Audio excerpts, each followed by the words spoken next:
اور وعدہ کے عہدوں سے ناواقف اور نا امید اور دنیا میں خدا سے جدا تھے۔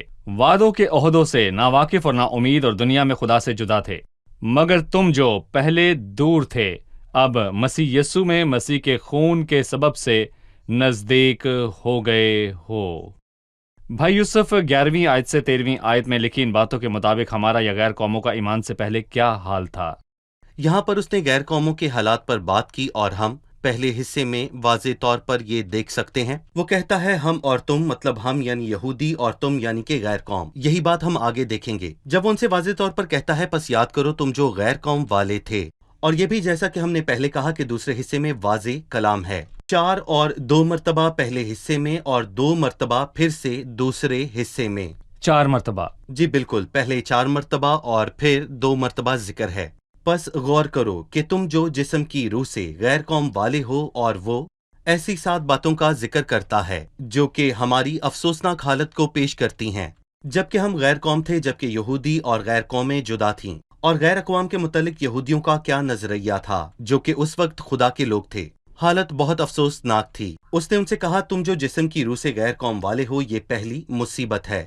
جو جسم میں ہاتھ سے کیے ہوئے ختنے کے سبب سے مختون کہلاتے ہو، تم کو نامختون کہتے ہیں۔ یہ دوسری مصیبت ہے جسے نامختونی کہتے ہیں۔ اور تم اگلے زمانے میں مسیح سے تھے، یہ تیسری بات ہے۔ جودا اور اسرائیل کی سلطنت سے خارج، چوتھی۔ اور وعدے کے عہد سے ناواقف، پانچویں۔ اور چھٹی یہ کہ تم نا امید تھے، اور آخری یہ کہ تم دنیا میں خدا سے جدا تھے۔ یہ غیر قوموں کی حقیقت تھی، ان کے پاس امید نہ تھی۔ وہ دنیا میں خدا سے جدا تھے اور دنیا میں بھی مسیح دنیا سے میں جدا حقیقی تھے۔ خدا سے جدا وہ تھے، بت پرست تھے اور ان کی حقیقت کیا تھی؟ سراسر حماقت۔ اور ابلیس نے ان معبودوں کے ذریعے لوگوں کو بے وقوف بنایا جن کی حقیقت ہی کیا ہے؟ وہ دنیا میں خدا سے جدا ہیں، اور یہ ایک افسوسناک بات ہے۔ صحیح۔ ہم وقفے کے بعد مطالعے میں آگے بڑھیں گے۔ ناظرین، ملتے ہیں ایک چھوٹے سے وقفے کے بعد۔ اگر آپ کا کوئی سوال ہو تو وقفے کے دوران دیے گئے پتے پر ہمیں ارسال کیجیے، ہم جواب ضرور دیں گے۔ ملتے ہیں ایک وقفے کے بعد۔ میرے دوست، جب آپ مسیح کے پاس آتے ہیں تو آپ فقط بطور ایماندار اس کے بدن کا حصہ نہیں بنتے، بلکہ آپ اس مقام پر بھی پہنچ جاتے ہیں جہاں آپ خدا کے سامنے سب کے برابر ہیں، اور میں اور آپ خدا کے حضور میں برابر ہیں۔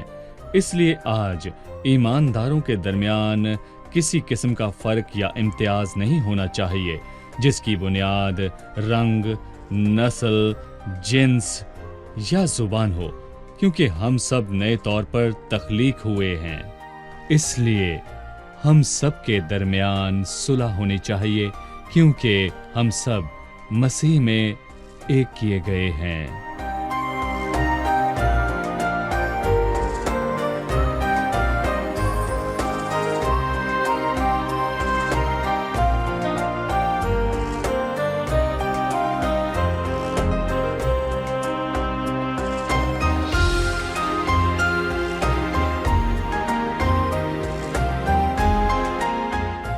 خوش آمدید ناظرین، آئیے افسیوں کے خط کے دوسرے باب کے مطالعے میں آگے بڑھتے ہیں، لیکن اس سے پہلے مہمانوں کا ایک سوال۔ 14ویں آیت میں لکھا ہے جس نے دونوں کو ایک کر لیا، یہ دونوں کون ہیں جنہیں ایک کر لیا گیا ہے؟ بھائی یوسف، یہ دونوں کون ہیں جنہیں ایک کر لیا گیا؟